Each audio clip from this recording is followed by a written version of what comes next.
Hi guys, let us learn about how to interpret ABG reports. ठीक है, तो सबसे पहले हम इसमें 3 कंपोनेंट होते हैं। किसी भी एबीजी को इंटरप्रेट करने के लिए हमें 3 कंपोनेंट्स को समझना पड़ेगा।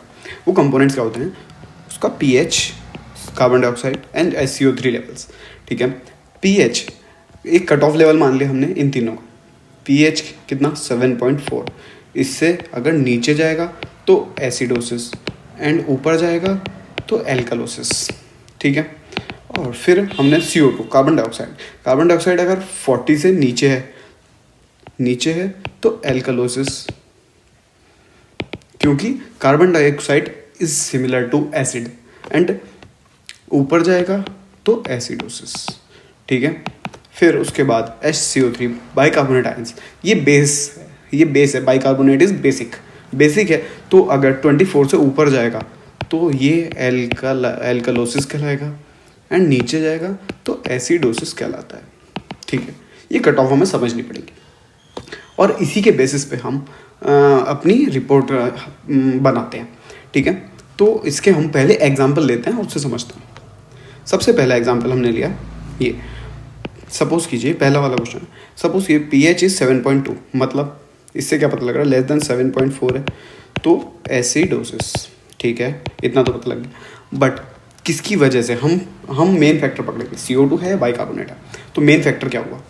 देखिए, कार्बन डाइऑक्साइड 36, मतलब इसकी वजह से तो एल्कलोसिस हो रहा है। ये तो कंट्रीब्यूट नहीं करेगा एसिडोसिस करने में। बट SCO3 की जो बेस है वो कम हो रहा है, मतलब कि इसकी वजह से एसिडोसिस हो रहा है, मतलब ये कंट्रीब्यूट कर रहा है एसिडोसिस करने में। यानी कि SCO3 किस चीज़ में कंट्रीब्यूट करता है? मेटाबॉलिक, याद रखना है, metabolic, and carbon dioxide in respiratory. ठीक है, ये बफर्स होते हैं अपने। Carbon dioxide respiratory and SCO3 जो होता है ये मेटाबॉलिक। ठीक है, तो इससे हमारा ये क्या बना? एसिडोसिस है। ये कौन से वाला? मेटाबॉलिक। तो आंसर क्या है? Metabolic acidosis. ठीक है, दूसरा हमारे पास क्या होता है? दूसरा एग्जाम्पल है हमारे पास, सपोज ये वाला।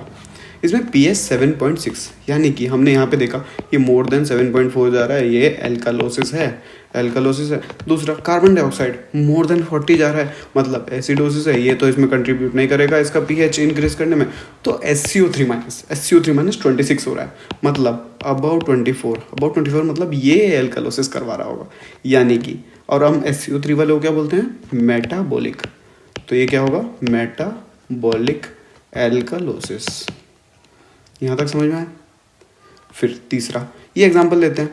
pH 7.5 मतलब एल्कलोसिस है। कार्बन डाइऑक्साइड 36, यानी कि ये एल्कलोसिस करवा रहा होगा।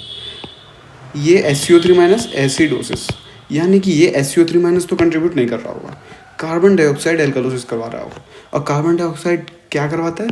रेस्पिरेटरी। तो ये क्या हुआ? Respiratory alkalosis. ये समझ में आया? ये इसका आंसर मुझे आप कमेंट बॉक्स में बताएंगे। ठीक है, ये हमारे पास सिंपल मेथड हो गया इसे समझने का। नेक्स्ट होता है कंपेंसेटरी वाला हम नेक्स्ट वीडियो में समझेंगे। तब तक मुझे इसका आंसर आप कमेंट बॉक्स में दें।